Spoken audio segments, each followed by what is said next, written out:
Start Grind, we believe in giving, not taking, making friends, not connections, and helping others before helping ourselves. That's why you come here to ask for help and to also to give help to other people. That's why our networking then is very much driven, because it's like, oh, I need to talk to that person looking for a co-working space, that person looking for a co-founder or a growth expert. Worked a lot. That being said, Start Grind, we don't pay our speakers. We don't pay our volunteers. How are we going to pay our speakers? But we give them the biggest rockstar applause. So these applauses you've been giving tonight, they were all right, acceptable, but not good. At the count of 3, I want you to stand up and give the warmest rockstar applause to Vicenç Martí. 1, 2, 3, everybody on your feet. All right, let's go.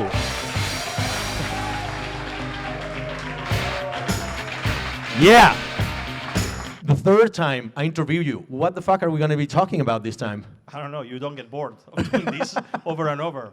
So let's do it again. All right. So the first time I interviewed this gentleman, I think it was almost 4 years ago when he was the chairman of Billy Mobile. One of the things you ought to know about this person is that he's an unconventional entrepreneur and investor and founder and advisor and board member of many, many companies. So what we'll be talking tonight is about how to run multiple projects in parallel, how not to become crazy in the process, how to switch between sectors and roles in different kinds of companies. Let's start a little bit, Vicenç, I'm pretty confused about all the projects that you are working on currently. Well, currently, I think it's around 10, but the difference is that now I have a team. Oriol and David, who are in the audience, have joined me permanently in some sort of vehicle that we basically enter our projects with. So that basically has tripled our attention span, if you want to call it like that. And what we like is to have no strategy. So it means that everything that seems interesting and that we want to spend time and learn about, then we do. If it doesn't seem interesting, we don't do. And our main criteria is, do we like the entrepreneur? That's the best predictor for us to be successful. If we don't like the entrepreneur, it tends to not end well because there's no value to add. But when we like the entrepreneur, really we're sector agnostic and also phase of the company agnostic. Although we don't like to get in super early, we like to see entrepreneurs that have already done the first steps, revenue, hopefully a little bit of EBITDA, necessarily not funding. Our model works better pre-funding, and we try to help in every project that we get involved. Can we define what you do to help? Because Sure. There's a lot of VCs are constantly being Sure. mocked on because it's let me know how can I help. Sure. So look, what we find is there's a lot of entrepreneurs that are very good at their verticals. And they are passionate about their verticals. They know everything that there is to know about their verticals. But they don't know how to run a company at scale. They don't know how to structure a business plan that makes sense. They don't know how to put together a deck that will invariably raise funds.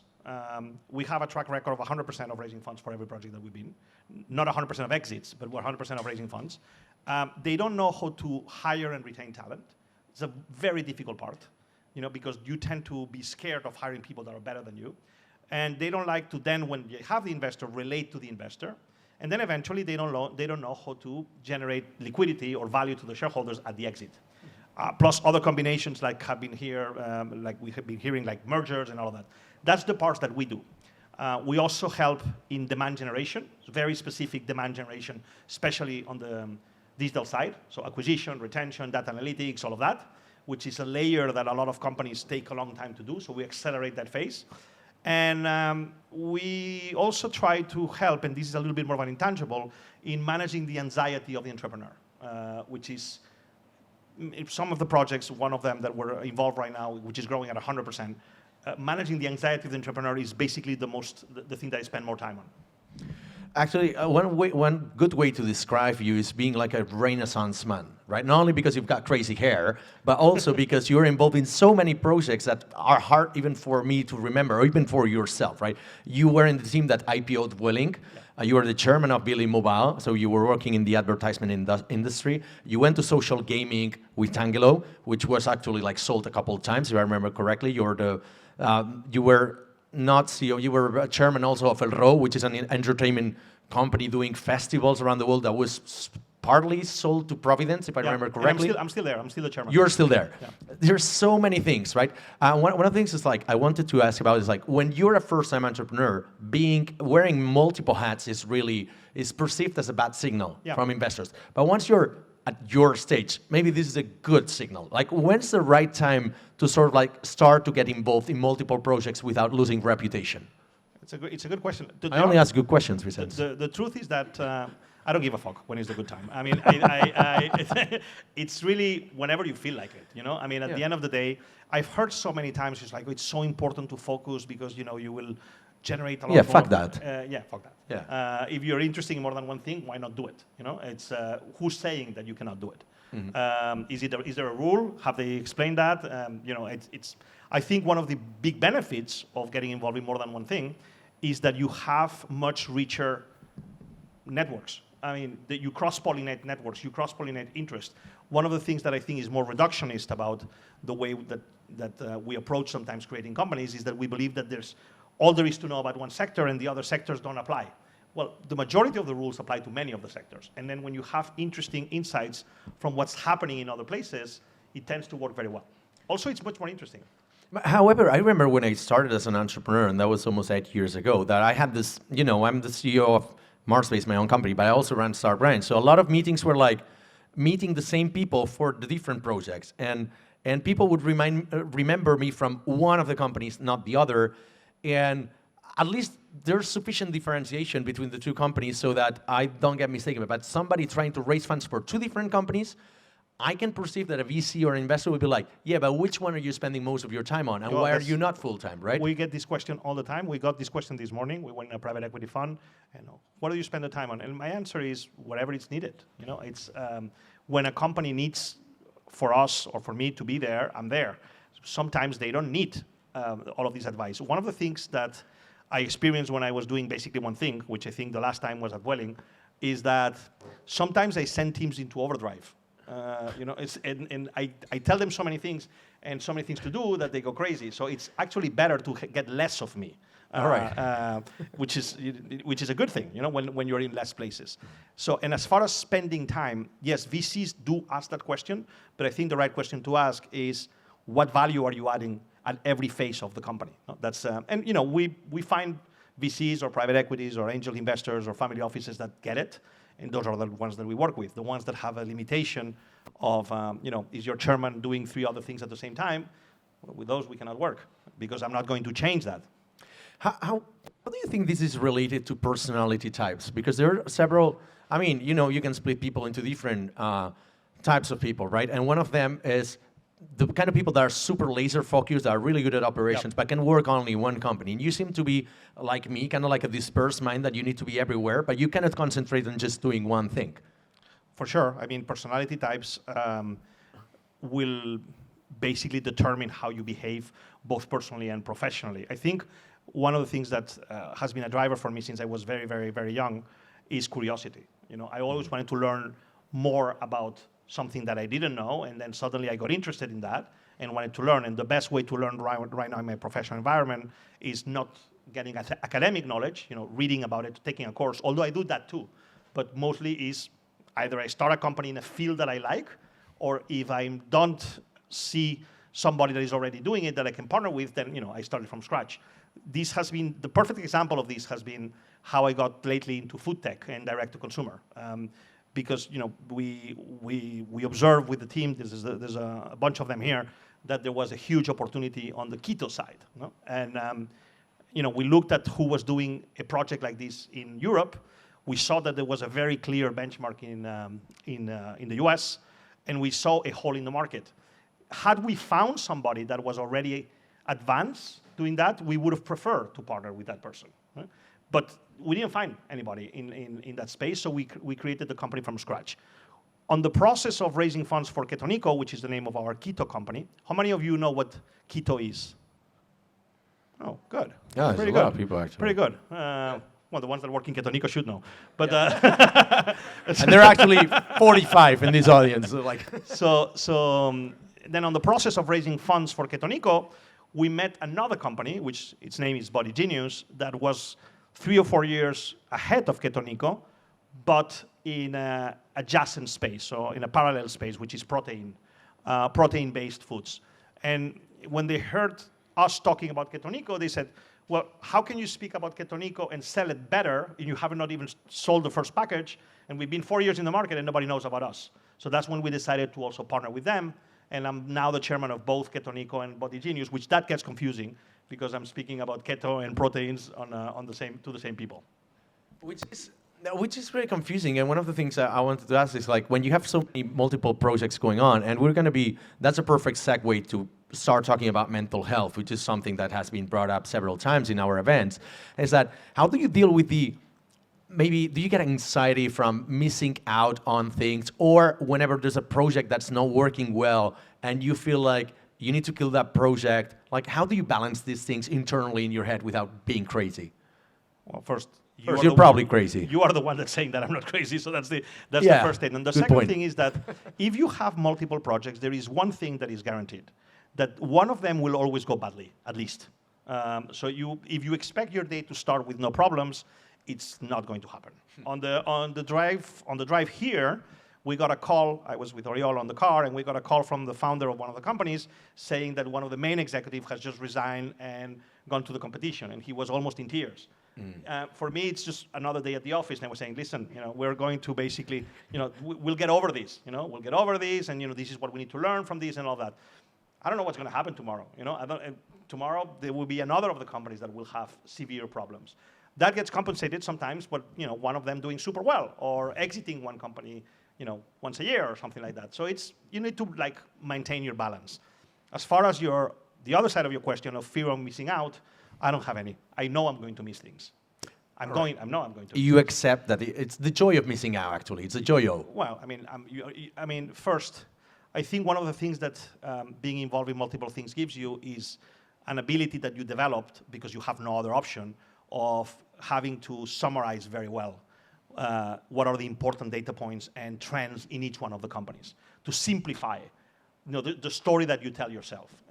I have the privilege of being a partner in 2 companies with, to me, the master of all of these at a global level, which is Kevin Ryan, the guy that just listen to him. He did Business Insider, MongoDB, Trade Doubler, I don't know what else, Guild, and he has a bigger team than me, but he runs 30 companies at the same time. And one of the things that I learned from Kevin is that he understands the 5 data points that are important to every company, but more importantly, the 5 mega trends that apply to the sector or sectors that he's involved. And which is a very American trend, and they understand. What do most people do? This is a very American question. Yeah. Oh yeah, if most people do that, it must be an important thing. It's a big market. Let's do it. It's a little bit like that. I see sometimes when you're very, very focused on one thing, you tend to look at too many details. But how do you scale yourself? Because as I was saying, once you get into being some years into your entrepreneurial career, and in your case, you're a little bit ahead of me, as you're slightly less younger. But the thing is, you get a lot of requests from other people. Like, can you invest here? Do you want to be my board member? Do you want to be my advisor? Do you want to be my co-founder? And you need to scale yourself. So you basically, at the beginning, you turn from being a yes man to a no man, right? So how was this transition for you? Well, so it's a couple of things. First, some key rules. One of them is there's a standard response for investment proposal. We never invest in companies we're not involved in. Never. Okay. Never. So we don't do blind business angel ever. Perfect. So that cuts a lot of the conversations. And when we get involved, there is a price for us getting involved. And some people don't want to pay it, which is usually very good news, because then that's another thing that we don't need to worry about. The second thing is you need to have outstanding support staff. And right now, my PA who's here is extraordinary.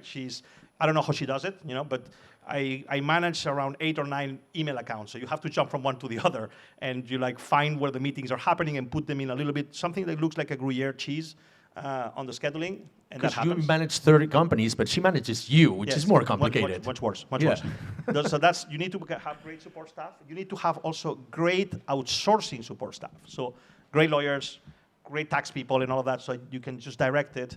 And also, I think, accept that some things will just fuck up, and oh yeah, we didn't get there. We didn't do that. I think accepting that you're not going to do everything perfect is part of this of the equation. When things go south and everything goes wrong, you probably experienced this because you've been involved, in super like M&A. You've been in several processes of M&A, big, large rounds of investing.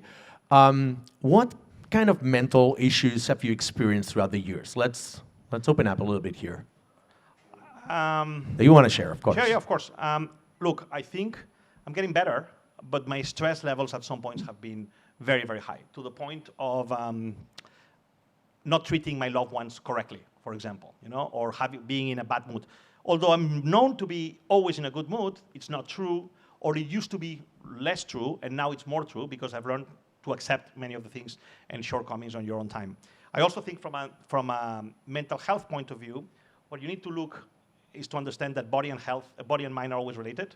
Correct. So sometimes when you're like, oh my God, my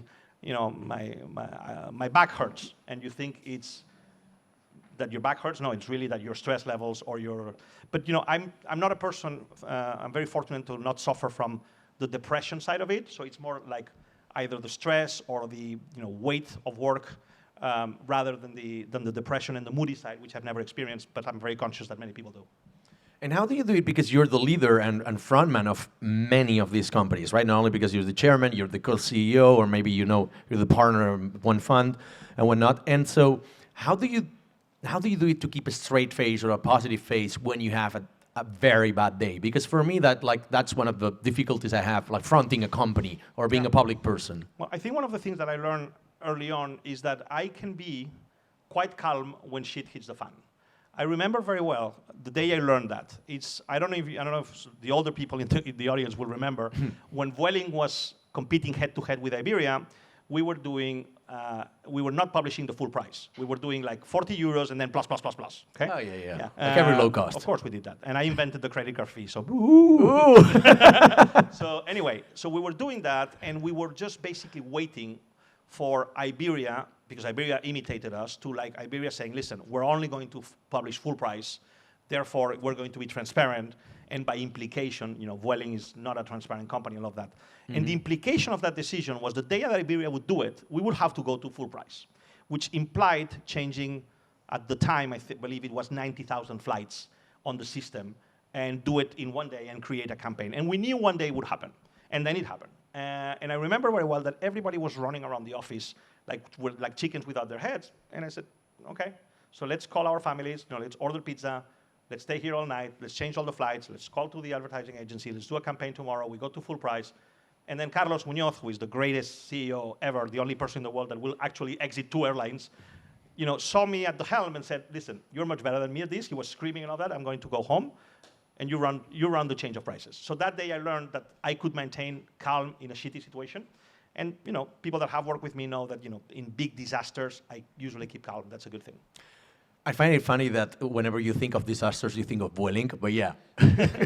Well, Vueling has been a great success story that has disasters in the middle. Yeah, I'm just saying about the UX they have, like the user experience they have. No, but just going back to the original question, because I think that, being a leader, part of being a leader is not, up until a few years ago, it was about not showing fragility. Yeah. But I think leaders nowadays, they have opened up, they have changed, they have evolved, sure. And right now we ought to be showing fragility. And I think that's one of the new soft skills of the leader. So I don't know, have you evolved in this kind? Have you adapted to this? I don't know if I would agree with the term fragility. I think it's vulnerability, which is a different thing. I think being anti-fragile is a good thing. Okay.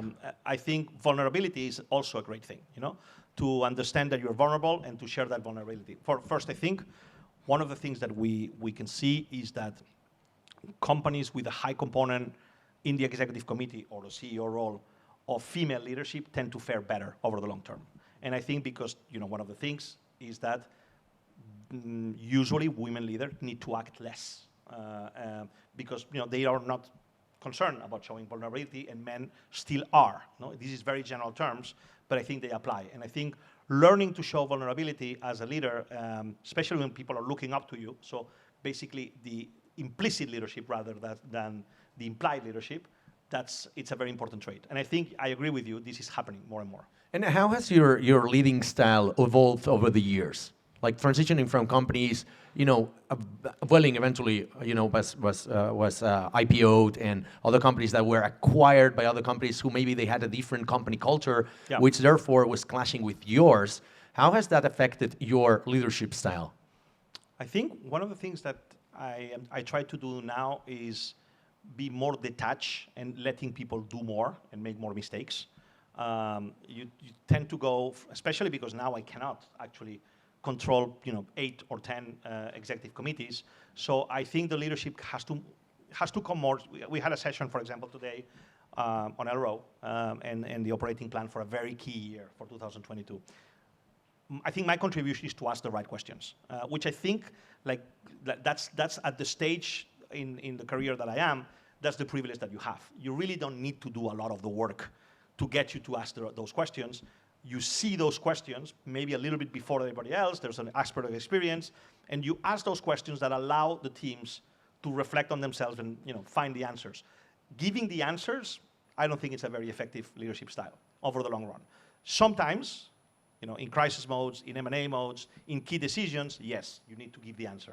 But I think that 90% of the time is asking the right question. And let's talk about that. Let's talk about crisis, because most companies, I don't know about you people, but most companies have been affected by COVID, right? And a lot of companies had to be shut down, sold for a penny, or maybe some projects were abandoned, put into zombie mode and whatnot. And we've seen it, some startups that were super huge in Barcelona, they had to shrink down their teams or fire a lot of key employees because they couldn't afford them, or going into ERTES and whatnot, right?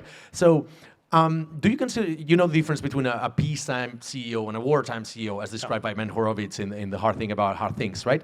And so, are you actually the kind of CEO who can be acting in both modes, or are you a wartime CEO? Are you a peacetime CEO? Well, I think I work well under stress, crisis, M&A, turnarounds, and all of these things, and less well when it's basically stable, step-by-step operations and execution. But I think COVID, you're probably asking the wrong audience, because it's a festival for startups. I mean, if you look at the majority, unless they were in trouble. Well, of course, but if you look at the majority of people that have been in the digital space, the last 2 years, while the world was suffering, startups have first an unlimited access to capital. Basically, it's free printing money right now. And first, not the first beneficiaries, but one of the main beneficiaries is people looking for funding for projects. So that's one of the things. The second thing is that we've basically accelerated a decade in digital adoption of many, many, many industries. And the third thing is that if there was somebody that was, a competitor that didn't know what to do and all of that, there's been a lot of cleaning of the space as well. So, COVID has been a very bad thing for many segments of the population, but not for people that work in the digital space. So I think, this is an opportunity time. People are still, some of them are still or some of us are still in the mindset of this is a crisis time. No, this is an opportunity time. Funny coming from somebody who's the chairman of an events company or a spectacles company, right? It's and I'm also involved in another one, which is a very interesting company. It's called Department Studios, and it does immersive theater. What is immersive theater? Immersive theater is where the audience is not doing like your guys are doing, which is watching, but when you're participating in the show. And this company that I'm involved in, which I actually put together, is a company that has the IP from Batman. So we're going to open a big show in London with the IP of Batman, and 500 people are going to go through a series of movie scenes of Batman, which actually it's an original IP, and you are going to be basically the actors in the movie and all of that. No? So that company got funded during COVID. Because it was cheaper? They had a lower valuation, or? No, it's because Batman is Batman. It's one of the main IPs in the world. Second, because Kevin Ryan is at the helm, and Kevin Ryan has a magic touch. And third, because there's at least a segment of the population and the investor population that believes that once this is over, if it's over, the appetite to get together and gather is huge. As a proof point, at Elrow, which is the other company that I'm involved that does live events, right now, we used to sell a 20,000 show maybe in a day and a half, sell it out. Now we sell it in hours. So everything that we put online is sold out in hours because people are eager to meet in person. So much for everybody that thought that everything was going to be streaming going forward. No, people want to gather, people want to connect, people want to do all of that. And yes, people are getting, companies that are based on putting people together are getting funded. And how was the process of pivot? Because I know that Elrow pivoted during the pandemic, and you probably covered that extensively in other podcasts and events, but maybe for our audience here, give a brief explanation of how you guys pivoted. And I'm much more particularly interested in what was the least popular decision you took as a chairman at Elrow. At the beginning of the pandemic was because there's your people here, so I want to see their faces. The pandemic the beginning of the pandemic was super hard because you have a segment of people. I'm putting it at the top of the company, but not necessarily that work in overheads that are people that have skills that are very transferable. Somebody that is very good on market acquisition, on demand generation, and PPC, or somebody that's very very good on CRM can work at Elrow or can work at another company. But people that are specialized in the events industry, people that actually go and put together the event, actors, steel walkers, all of that, they were in tears. By the way, some of them are still in ERTEs and all these things, and my heart goes to them, because we are slowly bringing back a lot of these people. So the beginning was very, very hard. My partner, Juanito Arnau, who is an events person since before he was born, because you've interviewed him, he's a sixth-generation events person, was literally on a Zoom with the entire company crying. And that was a very tough beginning of the pandemic. But then you see what happens. At the end of the day, we count results in business in money. This is like football. You count in goals. And suddenly, you start getting grants in the US because we have a company in the US, and the US government is saying, no, listen, we understand that you had a loss, here's a grant. You have loans that you've never been able to access. And then we developed a business model that we didn't know existed, which is to sell tickets for events that we didn't know if they were going to happen or not. Exotica did the same thing with travel packages. Exactly. Yeah, Revenue was telling us. Of course, that money belongs to the customers. We understand that very well. But from a financing point of view, it's extraordinary. It's kind of like a Kickstarter. Yeah, it's a pre-sales. It's the same thing. Yeah, it's the same thing. And now, but I don't know if you answered what was the most unpopular thing that you did. Well, it's obviously ERTE. ERTE. It's obviously ERTE. ERTE. You're playing with people's food. You're playing with people's. It's not only food. You're playing with people's pride. Telling somebody that they're going to get basically minimum salary or whatever more, and they can stay at home. I think the ERTE laws were quite decent in Spain and to extent in Europe. But if you compare them to furlough in the UK, where basically people made £2,500 guaranteed at most of the salary brackets, and they could still work for another company if they find a job, I think ERTE was pretty tough, not for people working at Elrow, but for many people, I don't know, maybe some people in the audience as well. ERTE was a very difficult decision, but it was a no-brainer. It was a no-brainer. We could not have avoided ERTE. Do you think that you probably suffer less mental health issues because you're not particularly focused on one company, and therefore it's not 100% of your eggs on your basket? 100%. Right. 100%. This is something that I've reflected a lot. To me, if one project goes south, I obviously don't want to happen, and I feel very bad, but I'm not unemployed. So this is, if you consider that a very good friend of mine, Peter Reed, one of my best friends, heads one of the biggest funds in Europe, a Vitruvian partner.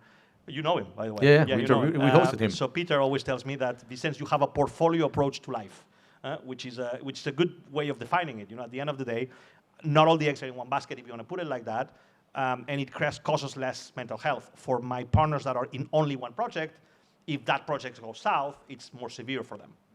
Yeah, which is kind of like, that's why, I'm circling back to kind of like, we touched upon this subject before, right? But like, if you start too many projects at the same time, one thing that I find personally is that I cannot have all the plates spinning because maybe they will fail because I'm not there. The right time for me to quit a company or a project is when I know this can go into autopilot with 2 weeks of me not being there. Right. Then I think this is my right time. But how about you? And when did you start doing it in your career? Because I think like you said, from the beginning, but there must have been a point when you stopped working for another company only, which I think it was right after Vueling, maybe? Sure. That's the decision point. Yeah. Let's just be clear. From Vueling, I was fired because. All right. Yeah, because when we merged with ClickAir, which was Iberia, and the Iberia people saw me and it's like, you don't belong to Iberia. And I said, no, I don't. So we both agreed that this was the best solution. I actually met my wife who's here on the merger. Yeah. And so I took a wife, I lost a job. Net plus. Huh? That's a good outcome. Net plus. So that summer, I went to Stanford. The Stanford Executive Program, which is a 7-week program, I believe.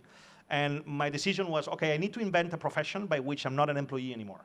And then it took a little bit of refinement, but I thought, okay, how can I partner with people, take a piece of equity, so if they do well, I do well, not invest capital or very little, and help them grow, which is what I know to do. And it took a little bit of refinement, but the second one was Akamon, which ended very well, and then from there. But then, so let's talk about this model, because at first, when you didn't, up until the point you said, without me investing, I was like, well, there's a way. It's like investing in companies. Right. No. That's kind of like my scapegoat for me. It's like that. No, our sales pitch is extremely, extremely tough. So because you're talking about Gala now. Yeah, Gala or the vehicle that we use. Yeah, the vehicles that we use. It doesn't really matter. So the entrepreneur needs to be willing to give us 10% of the equity without paying for it. Okay. And in exchange, we applied ourselves to the project that the entrepreneur is doing. Obviously, we don't accept every project, and not every project accepts our fee. How many people are you? Right now, 4 full-time. Okay. Yeah. So you have found 3 other Vicenç. Yes. How do you do that?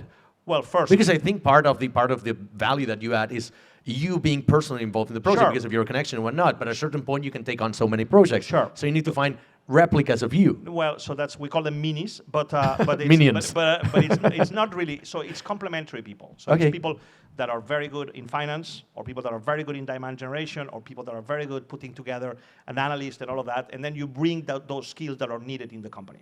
And again, the best thing is when the discussion is quite quick. It's like, okay, well, this is the way we work. Okay, this is not something that I'm willing to accept. Okay, don't worry, thank you. And some people, we see them after a while. Some people do very well with our help, exceptionally well with our help. And some people do very well with our help, and we're very happy. And that's the way we work. But I think part of it's because of you've got a quite pristine reputation in the ecosystem. Let's dig deeper a little bit into that, because I think Barcelona is pretty nascent ecosystem compared to other ecosystems that have been around for way longer, and they have many more people that are like top tier entrepreneurs and investors, and therefore they all of them, they need to have very like pristine reputations, because otherwise they get weeded out of deal flow, they get weeded out of panels, conferences and whatnot. But in Barcelona, we're still not at that point, and I think that some people at the top level of entrepreneurship and investor are not exactly what you would call very clean people, if you know what I mean. So we need to have more role models in terms of like, how do you work your reputation, having that in mind, that probably you've got the example of having been in Silicon Valley, for instance. Well, so the first thing is that you never speak badly about other people, okay? And that's why I didn't say any names. Okay, no, I'm not pointing at you. I'm saying that a lot of people don't do a big favor to themselves because they speak badly about other people. So that's the first thing. Be grateful. That's the first thing. The second one is be generous. I think be generous is something people that are around me are very tired of one of my favorite quotes, which is my quote, which is, being generous is the most selfish thing that you can do. Yeah. And why is that? And now we're getting into something that I'm very, very interested in, is because you're managing the chemicals in your brain. Mm-hmm. And most people don't know when you're giving things can be time, eye contact, cooking a meal for somebody, anything, you are starting to generate oxytocin. And oxytocin makes you happy. Now, that very simple equation and being very generous is something that is going to make you happy, and the byproduct of that is people are going to like you a lot. But you shouldn't do it because people are going to like you a lot. You should do it because you're going to be very happy yourself. So that's why being generous is one of the most selfish things. So that's the second thing.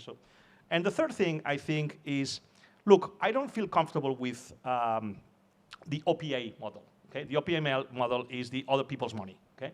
I don't like the other people's model, because a lot of these successful entrepreneurs in this city or in any city, when they have an exit, they start either an incubator or a venture builder, most of them, or a fund, okay? Nothing against that. And there's extraordinary people. I would highlight Miguel Vicente, which I think has done a lot for this city and for many startups, but there's others. And the problem is that you need to be comfortable with managing other people's money. You have a structure of a carry, and a management fee, and you need to be comfortable betting other people's money. I don't like that. I prefer to bet my own time. And your own money. But Yeah, even sure. you don't invest, but at the end of the time, we sometimes put Alright. put a small ticket when we are inside, not as a condition. Okay. Not as a condition. I was asking that because I think it's part of the balance of an ecosystem, right? I think that the Barcelona ecosystem had been unbalanced for a while, and with the influence and maybe the coming prior to the pandemic, I don't know if they remain here or not. We had seen in the latest years more entrepreneurs coming from, retired entrepreneurs, investors from Silicon Valley moving over here, London, people who have got a second residence and whatnot. And that brings more competition to the local entrepreneurs, to the local investors as well. And so how have you seen the evolution of the ecosystem in the last 2-3 years in that regard? Because you're well involved with Vitruvian Partners, for instance. And I'm super impressed with what's happening in the city. I'm super impressed. In general, with the Spanish ecosystem, I think Madrid is doing interesting things as well, but super impressed. I think we're also getting an interesting phenomenon, which is diaspora. So like Spanish founders that were in other countries, they prefer to live here. No wonder the quality of life is higher. My very good friend Pep from Charboost is coming back. Yep. Which I had a call with him the other day. Oh my God, we're super happy to talk to each other and all that. So we're getting the diaspora, which is a very, Tel Aviv has tons of that. India has thousands of that. We, at our own scale, we should have that. And then we're getting the enormous benefit of foreign people that want to live here. And I think if we leverage that, we can continue having a thriving ecosystem. And that's fantastic. One personal question, like going into the last block of the interview, there's one personal question I wanted to ask you, because you recommended me a book that's really good that's called Stealing the Fire, right? And I know you want to talk about that. So let's talk about the influence of why do most entrepreneurs in the Valley, for instance, not here because I think it's pretty difficult to access a thing like Burning Man. Yeah. Why do people find all their answers in such a creative environment of Burning Man, and what role do drugs have in it? Well, the second question is very easy. I mean, no, you can go sober to Burning Man. I just don't know anybody that does. But it's pretty complicated from here because you gotta fly there, then drive to Nevada for Sure. a gazillion hours, bring your own shit. It's pretty complicated. Logistics are heavy. So Ariana and I have been 7 times, but my friend Bruno was there 10 years before me. So what are the consequences of 7 years in Burning Man? well, the first one is that we. Do you know what Burning Man is, by the way? So we're looking. Yeah. I mean, we cannot wait for the 8th time. That's the best thing. Wow. So listen. I think when I recommend you that book, which I think you liked a lot. Yeah, I really enjoyed it. One of the Thank you. things that at a point, there's a point in life that you're also looking for what's called the mystical experience, which I know is going to sound very mystical for obvious reasons. No? But the mystical experience is when things start to make sense. No? A lot of people just, before you jump into start having psychedelics tonight, which is an option.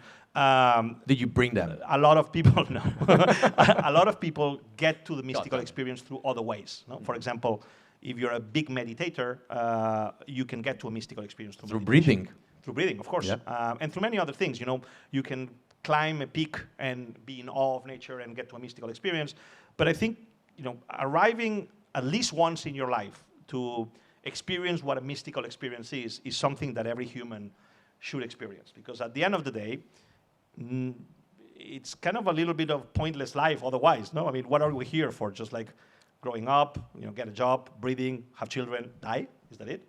So does it make sense to understand what everything is about? I know I'm getting very philosophical, but getting to a mystical experience is a very important thing. I think at Burning Man, besides having lots of fun, you can access those experiences, or there's at least the option to. And if you don't, you meet incredibly interesting people that do not talk about work for 10 days, and then they become friends for life. The reason I'm bringing this up, and you will think wow, that was a long way around. It's because it's very difficult to find a co-founder, and most of you here will have experienced that. It's really difficult to find a co-founder, to find a CTO and whatnot. And the reason why I brought up that book is because they explain in that book that the founders of Google hired Eric Schmidt as the new CEO because he had been to Burning Man. I was like, that sounds stupid. He was the only candidate. He was the only candidate that had been to Burning Man, right? I was like, that sounds stupid, but in reality it's not, because that tells you something about the person. For sure. That tells you about the interest, and maybe what kind of mentality do they have, right? So do you apply a similar kind of mindset when looking for co-founders for all your projects? And that was a very long question. No. No, we don't. Okay. I think. Look, not everybody needs to go to Burning Man to be an interesting No, of course not. co-founder. I think what I like is to find people that have an unconventional approach to life, that are not basically following the ABC of entrepreneurship. Yes, exactly. Yeah. Or life, Yeah. And I think there's very interesting people that do peculiar things. In fact, my job interviews, I dedicate very little time to ask the step-by-step profile of the LinkedIn and how did you change that job and why did you do, and I don't care about that. What I do is I try to find what's interesting about this person, what makes this person unique. And then if I like the person, then we do a case study, which is really the job interview. And I've learned that this is the most effective way of hiring. Because if you find what makes this person unique, what makes this person click, you're going to learn a lot about that. It can be somebody that goes to Burning Man, or it can be somebody that is a beekeeper and does amazing honey, and that's what they're really passionate. And then you will learn a lot of these things. Find an angle on the person that makes this person unique. That's the way to click with somebody. Because the reason I'm asking this is because, looking for co-founders or partners myself for my own initiative, sometimes I have to clash with people that don't really work the way I do, right? And sometimes, I'm a huge proponent of working smart, not hard. And people who have worked with me, especially like Carlos, for instance, he knows that I don't really work 8 hours a day. I try to work 4 if possible, right? Perfect. And sometimes I get out and I get drunk, and then I don't show up at the meeting next day. But that's the way I roll. And you like drinking, that's a good thing. Well, yeah, not in the long term, but give me the results. But yeah, the thing is, like, I have found that I work better with other people that are like that, which Right. wouldn't be the conventional entrepreneurs or partners for a fund or something like that. So what's your top 3 advice for finding co-founders to people in the audience who might be at that stage right now? Well, I think finding co-founders is a little bit like when you say, well, I'm going to find a boyfriend or a girlfriend. No, I think what you do is you live the life that applies to meeting a co-founder, and then you will meet the person. Yeah. So you go to events, yes, you're interested in the sector, yes, you speak to people, and then the person will show up. The universe will manifest your co-founder. It will always happen like that. But if you're waiting in your living room, reading reports on your industry, you will not meet your co-founder. You need to live the life of meeting the co-founder, and it will happen. Same thing, by the way, free dating advice. If you want to look for your significant other, it's like, live the life that you want to live with whatever your significant other will be, and the significant other will materialize. Sign up for the scuba diving course that you did not sign. Go cooking, do that, and that's the way it will happen. How about because like circling back a little bit to the psychedelic thing, because I think you were talking about the chemical reactions in your brain, and I think you were also involved in a project about that. Can you tell us a little bit? 2. Only 2. Oh, that's all right. Well, Can you tell us about them? Well, I think, look, let me take a step back. We've mentioned like 17 companies in this conversation. Do you realize? Well, so let's make it 18. Great. So let's take a step back. If I would be starting right now my career, and I would be saying, what are the 2 main areas? And actually, there's 3, but the third one is a little bit too trendy. So we'll take it out of NFTs, right? Yeah, exactly. Yeah. So we'll take it out of the discussion. See, if there's 2 areas that I think can make a difference for your life, for everybody else, and also to create a great company, one of them is very clearly protecting the earth, climate change, environment, regenerative agriculture, all of that field, whatever. And on the second one is mental health. By the way, they are intrinsically related, because if we shape reality according to our own mental health, and getting a more sane human race will also help protect the environment, and the other way around. But mental health, let's leave the protecting the planet for a while. It'll be there, so we can protect it later. Mental health is an extraordinary field to dedicate your time, passion, and energy. Some stats, 40% of adults in Western economies, Asians are different, we can discuss that later, will experience mental health at some stage in their lives.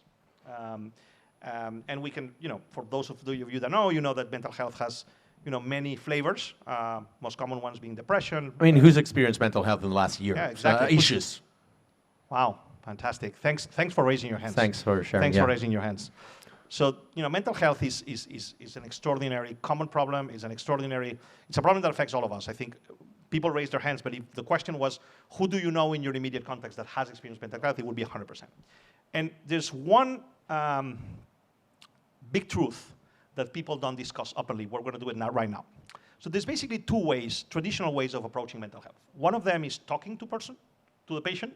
It's the entire world around therapy, psychology, psychoanalysis, all of that. It's basically talking. It has results. They're unpredictable and they're not statistically incredible, but it has results. And the other one is traditional drugs, pharma. Has very little results. And also creates a new framework for the person that is taking pharma over the long term. I have people super close to me that have been on SSRIs, serotonin regulators, for 30 years. Wow. Now, is this the same person that was 30 years ago? Probably not. Okay? So there's a new avenue that is completely revolutionizing mental health, which is psychedelics. Now, people are going to say, what the fuck you mean? Well, it means exactly what I'm saying. It means that psychedelics are revolutionizing mental health. Now, does that mean that you need to go and buy LSD, mushrooms, 5-MeO, DMT, and ayahuasca and take them all at the same time and you'll be... No, it doesn't mean that. It means that there is right now a huge framework. That was pretty extreme, taking them all at the same time, especially with ayahuasca. It's pretty brutal, but yes. yeah. Yeah, so it means that there's now an incredible amount of super interesting people and institutions that I think are without suspicion, like Harvard, Yale, Imperial College, Oxford, Johns Hopkins, that are putting an incredible amount of money in researching the promise of psychedelics with mental health. And the results, just to give you a baseline, are around 10 times more effective than pharma. Around 10 times. Now, is that still in the research phase and there's no opportunities to be an entrepreneur?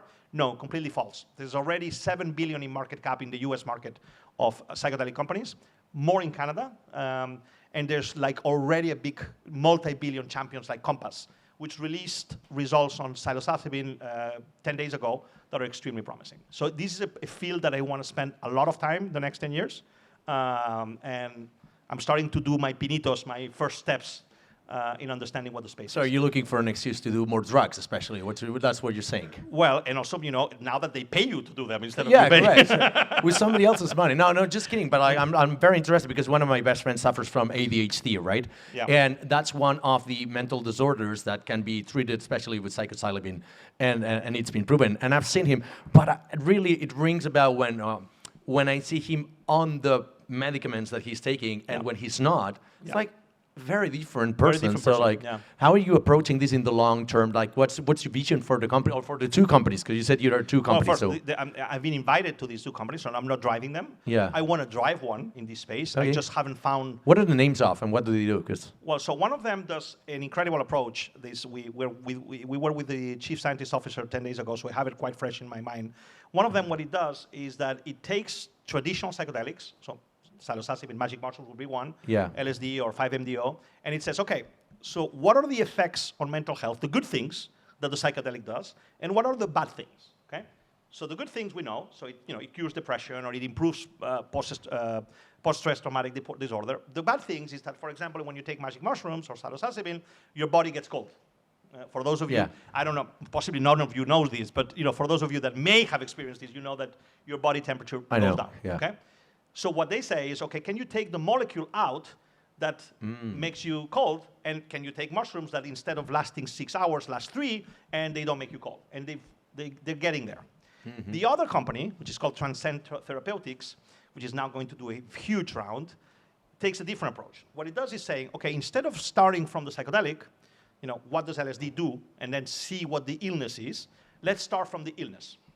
And what they've picked is something that is a mental health disorder, and that a lot of people don't qualify as a mental health disorder, but you'll understand very quickly why it is, which is eating disorders. Bulimia, anorexia, and all that, which is very clearly not a physical condition, it's a mental condition. And they're trying all the compounds and variations of the compounds to treat that, and the results are extraordinary. Now, these are just two examples. There's a lot of people applying the same principle to solve these mental health issues, and I think the results so far are extremely promising. And I think we have to at least honor one person. She's an old lady. Who knows who Amanda Fielding is? Well, you know her, of course, you spoke to her. But okay, so Amanda Fielding, I think this is an interesting data point for you guys, is a lady, I think she must be in 85 right now, who basically, on her own, protected the knowledge on psychedelics from the hippie era for 3 decades in secret to keep the flame alive. And now she is now celebrated she's on the cover of magazines and all of that. And she is an extraordinary lady that actually does a lot of LSD, by the way, that actually kept the flame alive for many years, and now she's involved, and her children as well, in many of the most interesting psychedelic companies. Is there, like I understand in Silicon Valley, that trend, the trend of microdosing in LSD and super productive drugs and whatnot, I don't remember the names of them because I always wanted to try them, but never got around to having the money to buy them. But I'm very interested in that. But it seems like it kind of like died down, that flame died down. It kind of like, it went super mainstream in 2018. Yeah, but microdosing right now is back with force. Microdosing is a different thing. Okay? When will it come here? Because I'm very interested in that. Let me know if you want to talk. It's here already. Yeah, perfect. Shit. So okay, microdosing. Microdosing is the different thing, and Amanda Fielding explains this very well. Oriol and I were with her at a conference 2 weeks ago, and she explained this very well. Says, listen, now society, after demonizing psychedelics for, I say 30 years, but it's actually 40 years. Demonizing, oh my God, this is just like cocaine and heroin. People are going to die from this. Completely false. People don't die from psychedelics. You can have a bad trip, but you don't die. Now I think institutions, governments, and the medical establishment slowly is accepting that we can use these for people that are ill. What Amanda Fielding is saying is, well, I'm glad you realize that, but by the way, we can also use it for people that are not ill. Correct. As a performance enhancer, as a make your life concentration slightly better. Okay.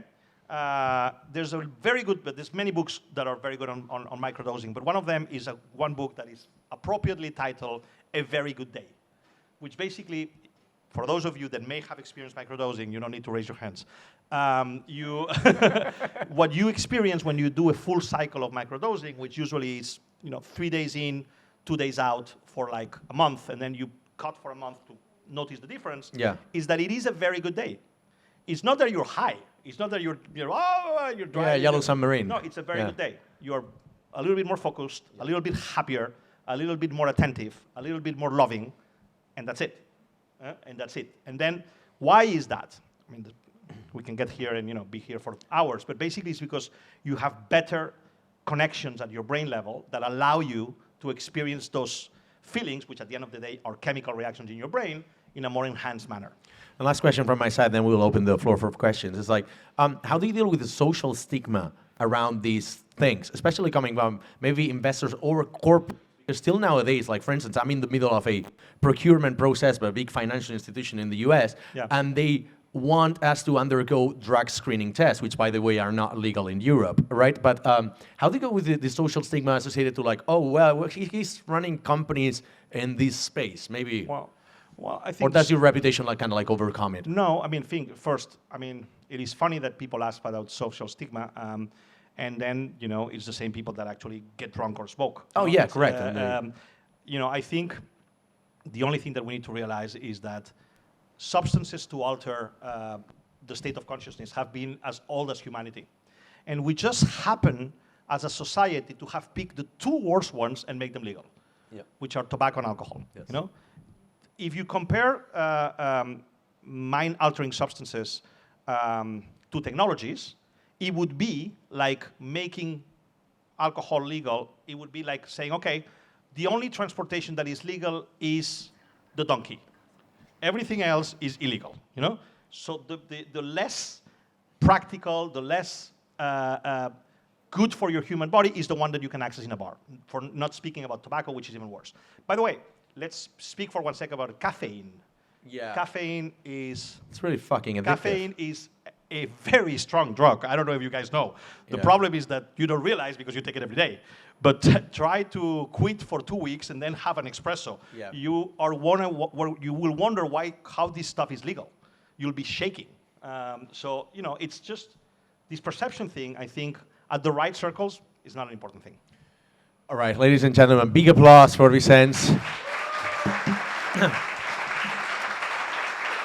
But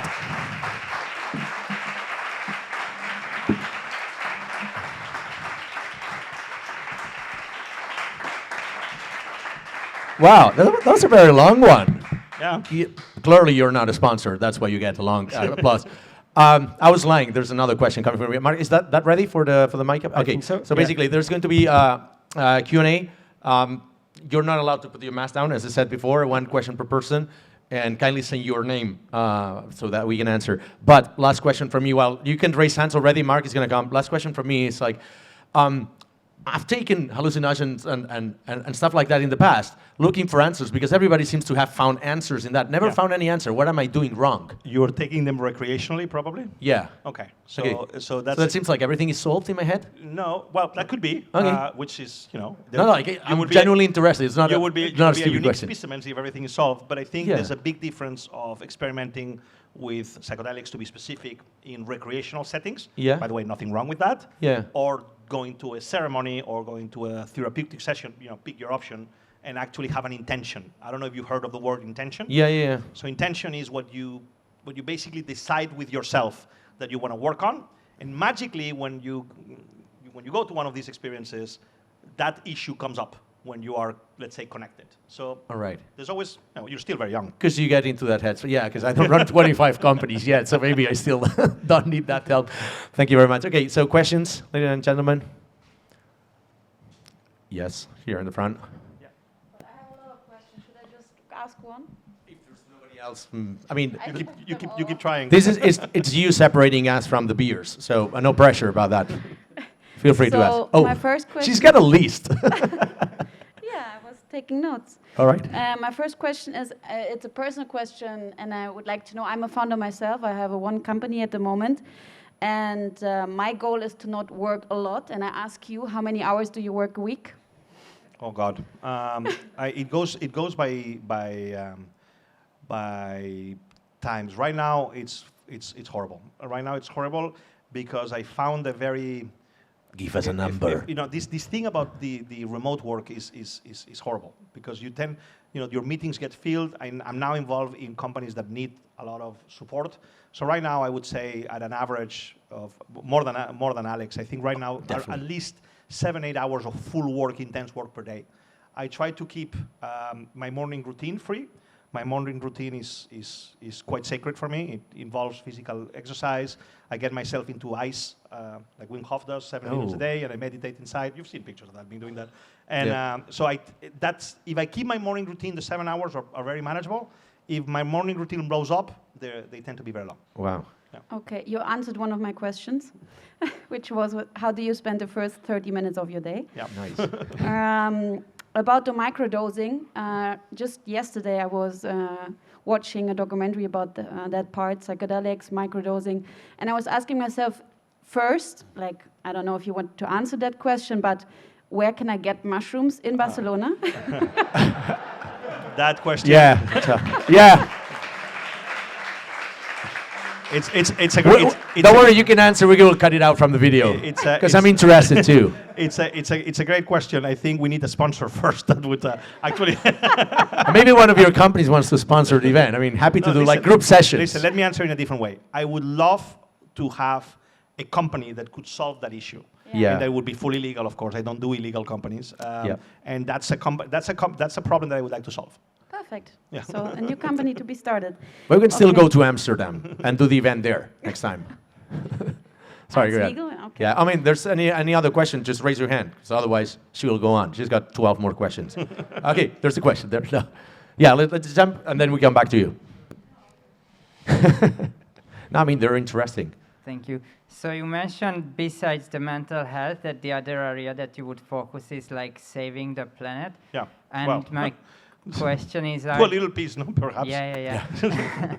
And one of my question is that, do you have any businesses, and do you do it for selfish reasons, as you explained, for your own benefit, or do you really, like, do these companies really generate profit, and are they worth it too? Well, I think one of the first, I mean, if you believe in capitalism a little bit, well, I mean, you can obtain both. And I know it's very cliche, but you can obtain both. At the end of the day, if you create positive impact, you can create both. You know, it depends on a little bit the behavior of the company, the behavior of all the stakeholders and all that, but you can create both. As far as these two issues specifically, mental health and you know, helping in the deterioration of the planet or potentially regenerate it, I think it can be done at a profit. The thing is, The problem is thinking long-term or short-term.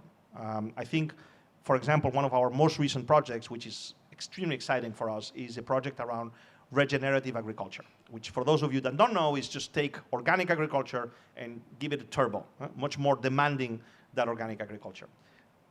We're very lucky because we have an investor in that company, which is also the largest shareholder, which has a 10-year outlook on this. So he's not looking for positive EBITDA tomorrow. If he did, it didn't work because it's a very long process and we're betting on some sociological trends that we think will change. One of them is, and we're getting into a new field, is subsidized labor, yes or no, okay?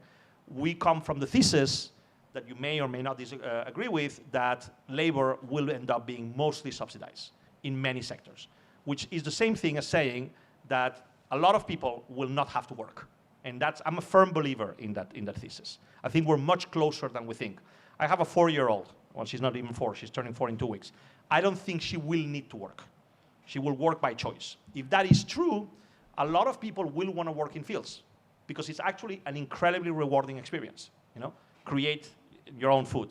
And if that is true and that's subsidized, then regenerative agriculture will play out financially well. Now, we're taking bets, which fortunately I'm not paying for because I cannot, but our main investor is, that will pan out in 10 years. So we're doing it at a profit, but we're changing the time frame on it. Complicated answer, but probably you got what you wanted. Yeah, thank you very much. Okay. Any other question? No? You can ask him. No? Last question? No? All right, we can wrap it up here. Ladies and gentlemen, thank you very much. Gracias. Big applause also for you for being here. Wow.